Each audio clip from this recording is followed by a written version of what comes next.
saya akan membuat catnya supaya sesuai dengan keinginan saya.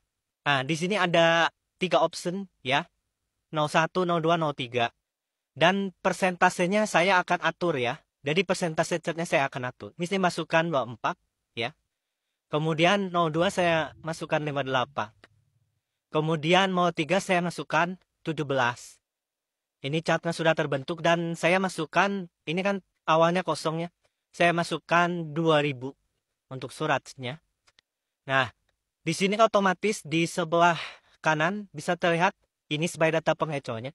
AM 01 dapat 17, 37, kemudian 34 dan seterusnya bisa dicek ya.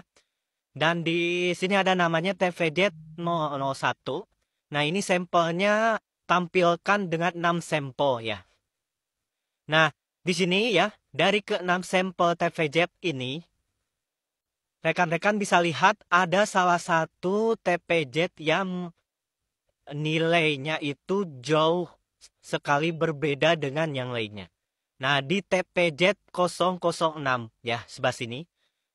02 itu mendapatkan nilai 677. Lihat angkanya ini sangat jauh berbeda dari yang lainnya.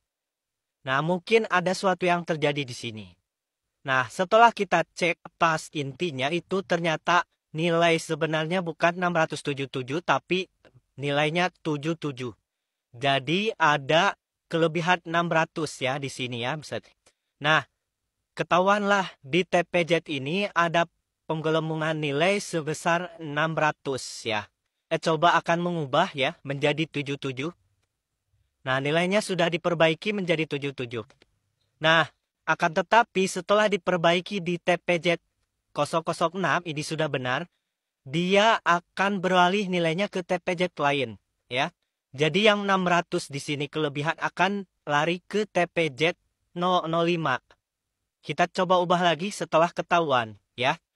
Kita ubah lagi menjadi seperti yang sebelumnya, 126. Nah, dia lari lagi ke TPZ 004 ya. Otomatis ketahuan lagi kan? Kita ubah lagi menjadi 73 ya. Karena sudah ketahuan ya. Ya. Dan seterusnya sampai ketahuan diubah lagi ya. Dan seterusnya pindah lagi secara random ya. Jadi secara random dia akan terus berpindah ya. Yang warna kuning terus berpindah.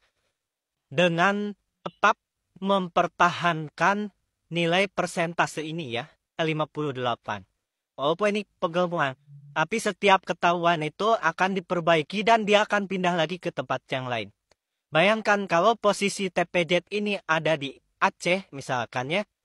Sedangkan posisi TPZ ini ada di Papua, ketika ketahuan misalkan di Papua dibenarkan ya. Dia misalkan pindah ke Aceh ya. Di Aceh itu belum ketahuan karena mungkin di Aceh itu ada di perkampungan. Misal ya. Nggak pernah ketahuan. Nah, suatu saat adalah aktivis yang mengetahuinya ya. Langsung diubah. Dia pindah lagi ke satu tempat ya yang kurang kritis. Akhirnya ini akan terus ada ya dan tidak pernah ada orang yang tahu. Ini hanya 6 sampel. Bayangkan kalau ada sejumlah 800.000 sampel TPZ. Betapa capeknya kita harus mengubah setiap kesalahan tersebut ya. Tapi nggak apa-apa. Yang penting tujuan saya tercapai. Cat persennya sesuai dengan yang saya inginkan. Toh yang capek juga mereka yang sibuk ngurus TPZ yang saya acak-acak angkanya. Walaupun angkanya terkesan mengada-ngada, yang penting persentase catnya sesuai keinginan saya.